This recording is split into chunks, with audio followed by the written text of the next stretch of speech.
Hey, this is One Plucky Pixel here, and welcome back to another creative design tutorial. In today's video, we will cover the Corner Widget Tool within Adobe Illustrator. This is a really great tool if you're looking to smooth out the edges of an object, or alternatively, create some very interesting corner shapes. To start things off, ensure that the feature is active. Simply go to View, and select Show Corner Widget. From here, ensure that the Direct Selection tool is active. And now we can select our objects. We do have our gingerbread man over here. However, he is looking quite square. For example, perhaps we can fix his buttons. Using the Direct Selection tool, I'm going to click on one button. And from here, we can see 4 small white dots appear. These are going to be our corner controls.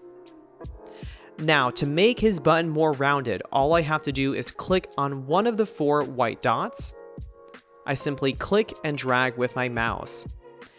And as you can see, the corners begin to smooth. In this case, I do want a perfect circle. And by dragging, I can achieve just that. I'll repeat the process one more time. Select the button over here. Click on one of the white dots. Click and drag like so.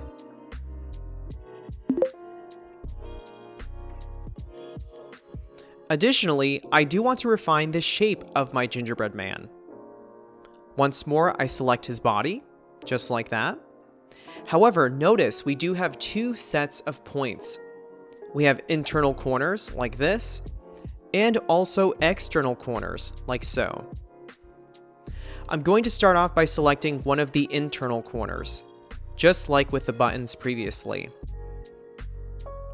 I'll select this dot over here, and once more clicking and dragging my mouse to refine my shape, just like that. Now, my gingerbread man is looking better, but we do need more taper here, here, and here. However, I don't want to affect every single corner on my shape. Thankfully, there is a way to do this. I will select my gingerbread man once more, and now I will select this external corner. All I have to do to isolate this corner is click once, click twice, and hold down with my mouse. And from here, I can now taper this corner only. And from here, I now can taper only this corner while not affecting the others. Right about here is good. I'm going to utilize the same process over here as well. Once more, click once, click twice and hold, and pull accordingly.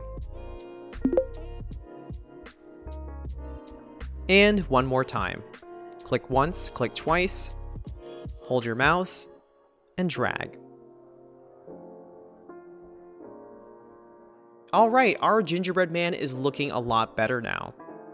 However, there are some additional tools I would like to show you guys with the Corner Widget feature. For example, if I wanted a small bite mark on our gingerbread man, we can certainly do so. For example, I can select his body.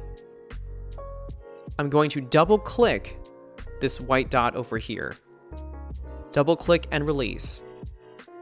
And now we have a brand new menu. We have control over the corner shape, the corner radius, and also the way that our corners round. Now in this case, I cannot demonstrate the rounding feature.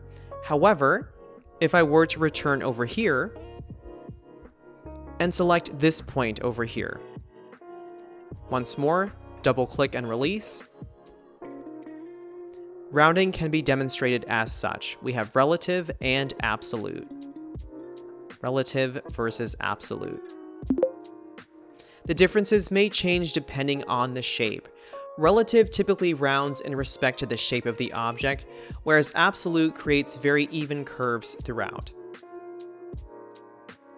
Exiting the menu now, let's return to the gingerbread man's arm. Once more, selecting our white dot over here, double-click and release.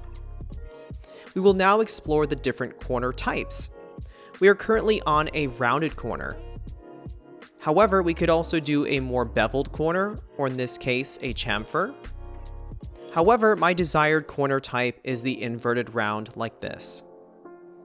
And from here, I can also increase my radius or taper, just like that.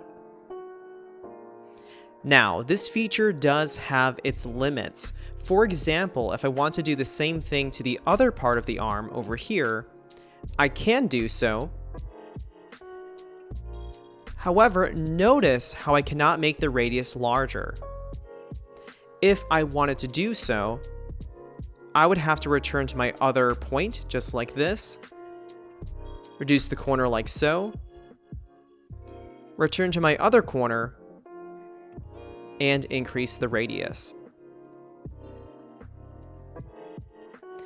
Clearly, this has its limitations. If I wanted something more extreme, I would probably have to do so utilizing the pen tool. However, that is more or less the Corner Widget tool within Adobe Illustrator.